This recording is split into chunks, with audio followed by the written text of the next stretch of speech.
You will hear a number of different recordings, and you will have to answer questions on what you hear.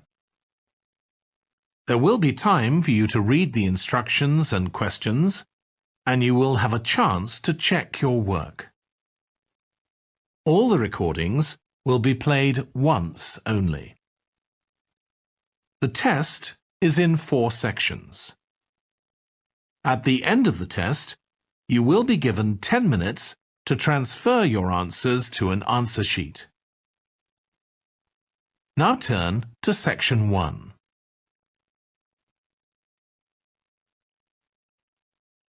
Section 1. You will hear a woman reporting a theft to an officer in a police station. First, you have some time to look at questions 1 to 3.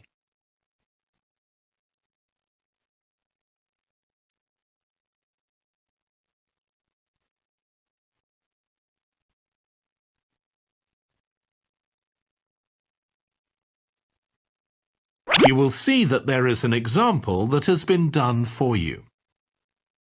On this occasion only, the conversation relating to this will be played first. Good morning. What can I do for you? I want to report a theft. I had some things stolen out of my bag yesterday. I'm sorry to hear that. Right, so I'll need to take a few details. Can I start with your name? Louise Taylor. The woman's name is Louise Taylor. So Taylor has been written in the space. Now we shall begin. You should answer the questions as you listen, because you will not hear the recording a second time. Listen carefully and answer questions 1 to 3. Good morning. What can I do for you? I want to report a theft. I had some things stolen out of my bag yesterday. I'm sorry to hear that. Right, so I'll need to take a few details. Can I start with your name? Louise Taylor. Okay, thank you.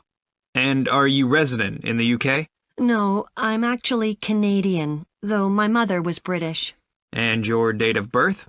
December 14th, 1977. So you're just visiting this country? That's right. I come over most summers on business. I'm an interior designer, and I come over to buy old furniture, antiques, you know? There are some really lovely things around here, but you need to get out to the small towns. I've had a really good trip this year, until this happened. Okay. So you've been here quite a while? Yes, I'm here for 2 months. I go back next week. So, may I ask where you're staying now? Well, at present, I've got a place at Park Apartments. That's on King Street. I was staying at the Riverside Apartments on the same street, but the apartment there was only available for 6 weeks, so I had to find another one. Okay. And the apartment number? 15. Right. Before you hear the rest of the conversation, you have some time to look at questions 4 to 10.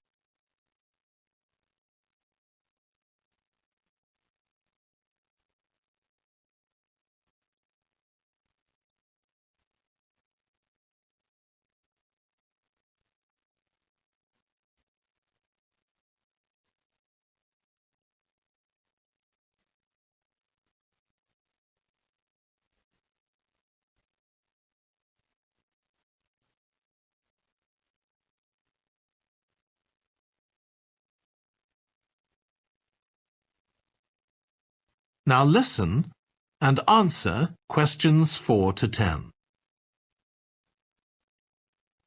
Now, I need to take some details of the theft. So, you said you had some things stolen out of your bag? That's right. And were you actually carrying the bag when the theft took place? Yes, I really can't understand it. I had my backpack on, and I went into a supermarket to buy a few things, and when I opened it up, my wallet wasn't there. And what did your wallet have in it? Well, fortunately, I don't keep my credit cards in that wallet. I keep them with my passport in an inside compartment in my backpack, but there was quite a bit of cash there, about £250 sterling, I should think. I withdrew £300 from my account yesterday, but I did a bit of shopping, so I must have already spent about £50 of that. Okay. At first I thought, oh, I must have left the wallet back in the apartment. But then I realized my phone had gone as well. It was only a week old, and that's when I realized I'd been robbed. Anyway, at least they didn't take the keys to my rental car. Yes. So you say the theft occurred yesterday? Yes. So that was September the 10th? And do you have any idea at all of where or when the things might possibly have been stolen? Well, at first I couldn't believe it because the bag had been on my back ever since I left the apartment after lunch. It's just a small backpack, but I generally use it when I'm traveling because it seems safer than a handbag. Anyway, I met up with a friend, and we spent a couple of hours in the museum. But I do remember that as we were leaving there, at about 4 o'clock, a group of young boys ran up to us, and they were really crowding round us, and they were asking us what time it was. Then, all of a sudden, they ran off. Can you remember anything about them? The one who did most of the talking was wearing a T-shirt with a picture of something. Let's see. A tiger. Right. Any idea of how old he might have been? Around 12 years old? And can you remember anything else about his appearance? Not much. He was quite thin. Color of hair? I do remember that. He was blonde. All the others were dark-haired. And any details of the others? Not really. They came and went so quickly. Right. So what I'm going to do now is give you a crime reference number so you can contact your insurance company. So this is 10 digits. 87954 82361. Thank you. So, should I contact you? That is the end of section 1. You now have half a minute to check your answers.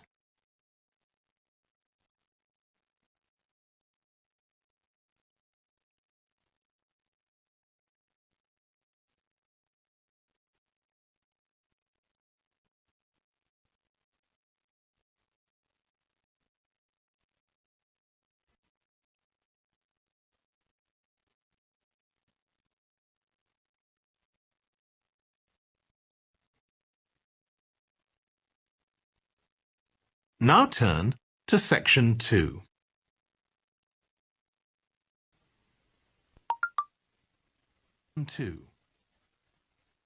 You will hear a manager giving a welcome talk to a group of apprentices who are starting their training at the company.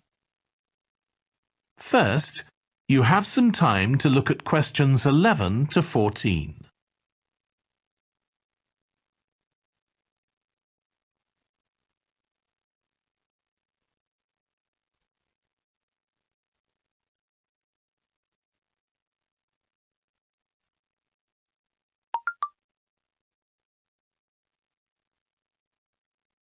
Now listen carefully and answer questions 11 to 14. Good morning, everyone. My name's Janet Parker, and I'm the Human Resources Manager. We're very happy to welcome you to your new apprenticeship. I hope that the next 6 months will be a positive and enjoyable experience for you. I'd like to start with some general advice about being an apprentice. Most of you have very little or no experience of working for a big organisation, and the first week or so may be quite challenging. There will be a lot of new information to take in, but don't worry too much about trying to remember everything. The important thing is to check with someone if you're not sure what to do. You'll find your supervisor is very approachable and won't mind explaining things or helping you out. You're here to learn, so make the most of that opportunity. You'll be spending time in different departments during your first week, so make an effort to talk to as many people as possible about their work. You'll make some new friends and find out lots of useful information. As well as having a supervisor, you'll each be assigned a mentor. This person will be someone who's recently completed an apprenticeship, and you'll meet with them on a weekly basis. Their role is to provide help and support throughout your apprenticeship. Of course, this doesn't mean they'll actually do any of your work for you. Instead, they'll be asking you about what goals you've achieved so far, as well as helping you to identify any areas for improvement. You can also discuss your more long-term ambitions with them as well. Before you hear the rest of the talk, you have some time to look at questions 15 to 20.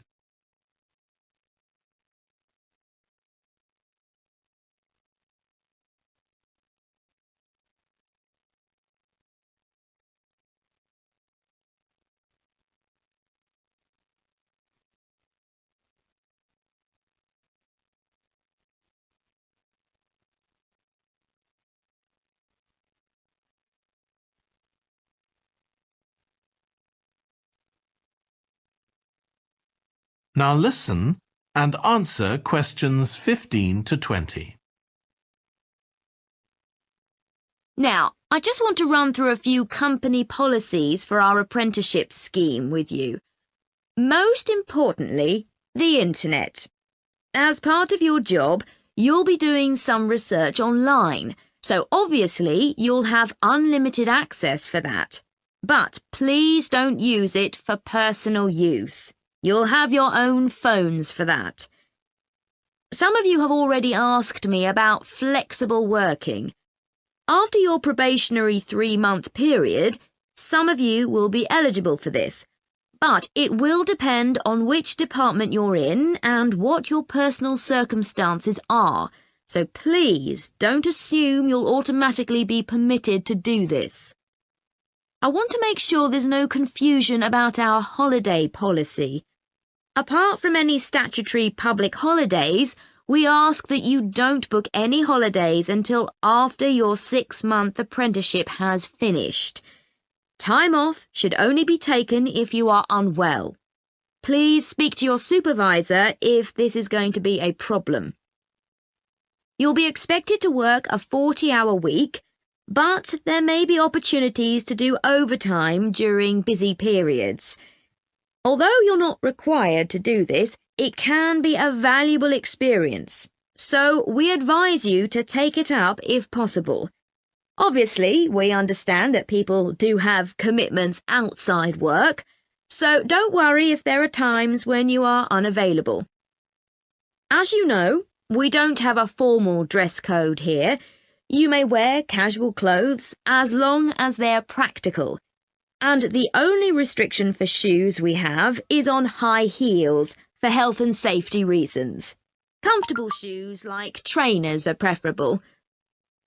There's a heavily subsidised canteen on site where you can get hot meals or salads cheaply. Snacks and drinks are also provided, so we've decided to introduce a no-packed lunch policy. This is partly to encourage healthy eating at work, and partly to stop people from eating at their workstation, which is unhygienic. Okay, moving on to... That is the end of section 2. You now have half a minute to check your answers.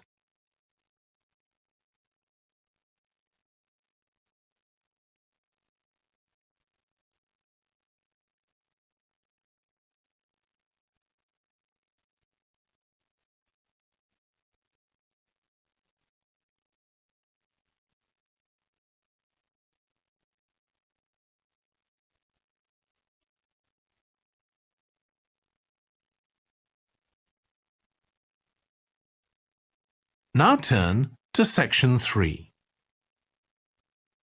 Section 3. You will hear two urban planning students, called Carla and Rob, discussing their presentation on cities built by the sea, following instructions from their tutor. First, you have some time to look at questions 21 to 25.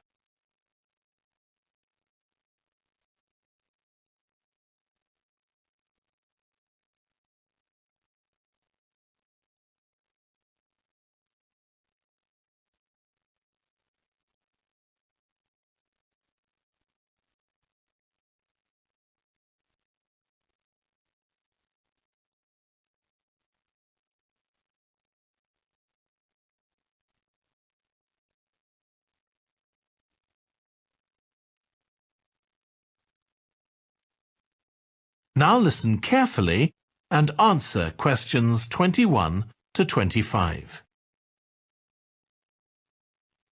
Okay, so what I'd like you to do now is to talk to your partner about your presentations on urban planning. You should have done most of the reading now, so I'd like you to share your ideas and talk about the structure of your presentation and what you need to do next. OK, Rob, I'm glad we chose quite a specific topic, cities built next to the sea. It made it much easier to find relevant information. Yeah, and cities are growing so quickly. I mean, we know that more than half the world's population lives in cities now. Yeah, though that's all cities, not just ones on the coast. But most of the biggest cities are actually built by the sea. I'd not realised that before. Nor me. And what's more, a lot of them are built at places where rivers come out into the sea, but apparently this can be a problem. Why?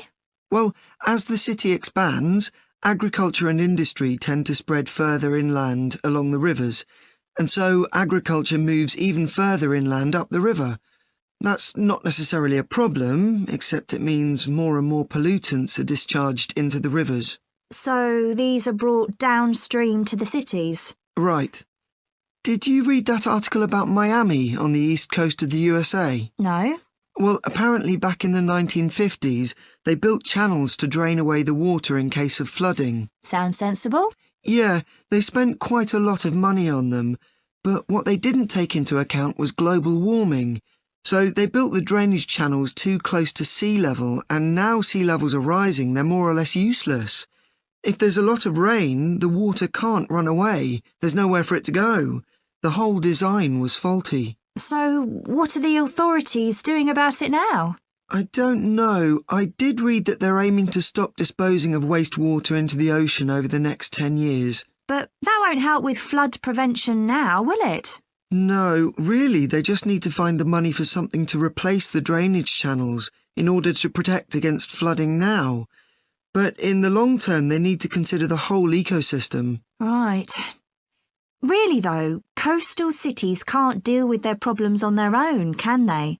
I mean, they've got to start acting together at an international level instead of just doing their own thing. Absolutely. The thing is, everyone knows what the problems are, and environmentalists have a pretty good idea of what we should be doing about them, so they should be able to work together to some extent. But it's going to be a long time before countries come to a decision on what principles they're prepared to abide by. Yeah, if they ever do.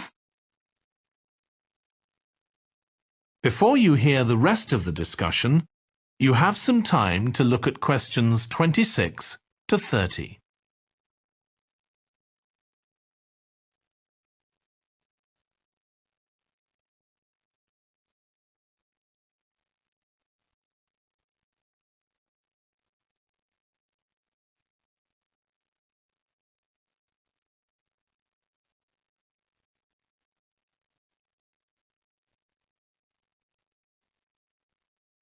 Now listen and answer questions 26 to 30.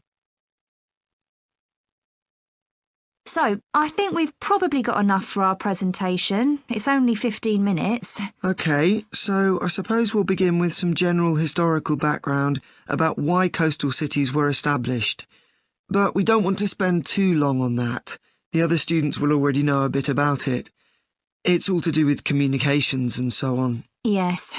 We should mention some geographical factors, things like wetlands and river estuaries and coastal erosion and so on. We could have some maps of different cities with these features marked. On a handout, you mean? Or some slides everyone can see? Yeah, that'd be better. It'd be good to go into past mistakes in a bit more detail. Did you read that case study of the problems there were in New Orleans with flooding a few years ago? Yes, we could use that as the basis for that part of the talk. I don't think the other students will have read it, but they'll remember hearing about the flooding at the time. Okay. So that's probably enough background. So then we'll go on to talk about what action's been taken to deal with the problems of coastal cities. Okay. What else do we need to talk about? Maybe something on future risks, looking more at the long term if populations continue to grow? Yeah, we'll need to do a bit of work there. I haven't got much information, have you? No, we'll need to look at some websites. Shouldn't take too long. Okay. And I think we should end by talking about international implications. Maybe we could ask people in the audience. We've got people from quite a lot of different places. That'd be interesting if we have time, yes. So now, shall we go on? That is the end of section 3. You now have half a minute to check your answers.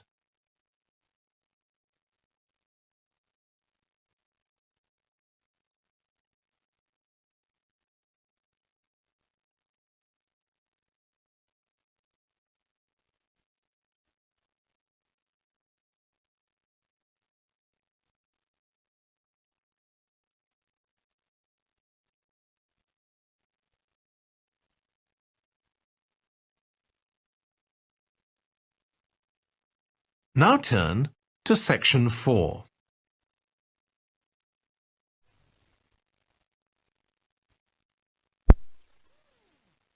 You will hear part of a lecture on renewable energy that uses the power of the sea. First, you have some time to look at questions 31 to 40.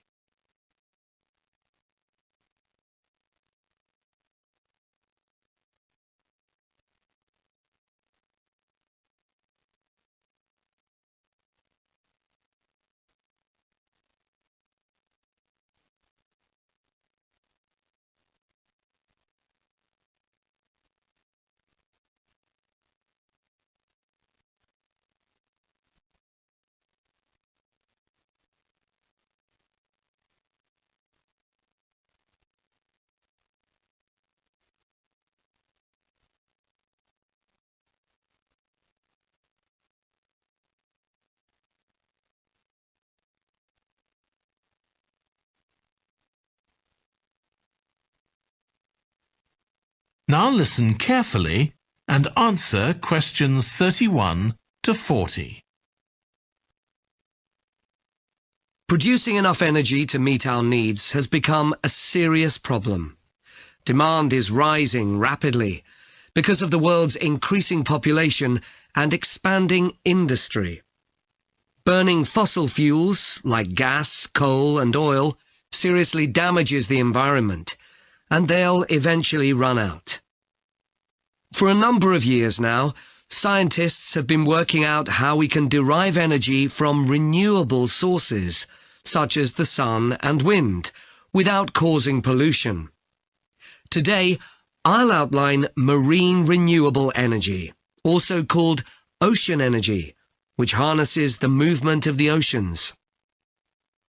Marine renewable energy can be divided into 3 main categories: wave energy, tidal energy, and ocean thermal energy conversion.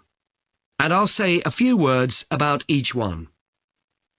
First, wave energy.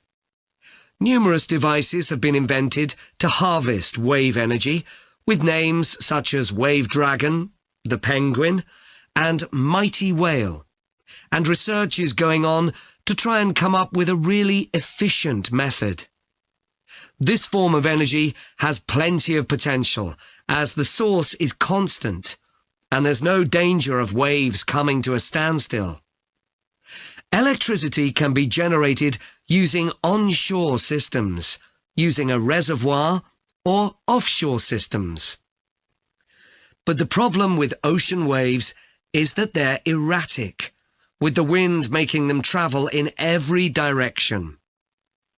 This adds to the difficulty of creating efficient technology. Ideally, all the waves would travel smoothly and regularly along the same straight line. Another drawback is that sand and other sediment on the ocean floor might be stopped from flowing normally, which can lead to environmental problems.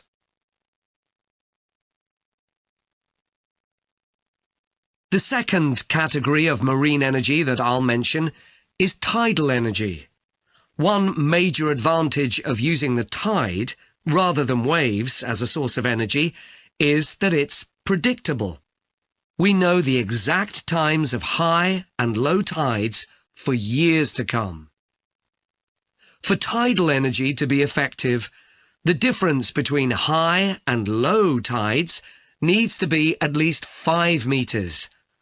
And this occurs naturally in only about 40 places on Earth. But the right conditions can be created by constructing a tidal lagoon, an area of seawater separated from the sea. One current plan is to create a tidal lagoon on the coast of Wales. This will be an area of water within a bay at Swansea, sheltered by a U-shaped breakwater, or dam, built out from the coast. The breakwater will contain 16 hydro turbines, and as the tide rises, water rushes through the breakwater, activating the turbines, which turn a generator to produce electricity. Then, for 3 hours as the tide goes out, the water is held back within the breakwater, increasing the difference in water level until it's several meters higher within the lagoon than in the open sea. Then, in order to release the stored water, gates in the breakwater are opened. It pours powerfully out of the lagoon, driving the turbines in the breakwater in the opposite direction and again generating thousands of megawatts of electricity. As there are 2 high tides a day, this lagoon scheme would generate electricity 4 times a day, every day, for a total of around 14 hours in every 24, and enough electricity for over 150,000 homes. This system has quite a lot in its favour. Unlike solar and wind energy, it doesn't depend on the weather. The turbines are operated without the need for fuel, so it doesn't create any greenhouse gas emissions, and very little maintenance is needed. It's estimated that electricity generated in this way will be relatively cheap, and that manufacturing the components would create more than 2,000 jobs, a big boost to the local economy. On the other hand, there are fears that lagoons might harm both fish and birds, for example by disturbing migration patterns and causing a build-up of silt, affecting local ecosystems. There are other forms of tidal energy, but I'll go on to the third category of marine energy, ocean thermal energy conversion. This depends on there being a big difference in temperature between surface water and the water a couple of kilometres below the surface, and this occurs in tropical coastal areas. The idea is to bring cold water up to the surface using a submerged pipe. The concept dates back to 1881, when... That is the end of section 4. You now have half a minute to check your answers.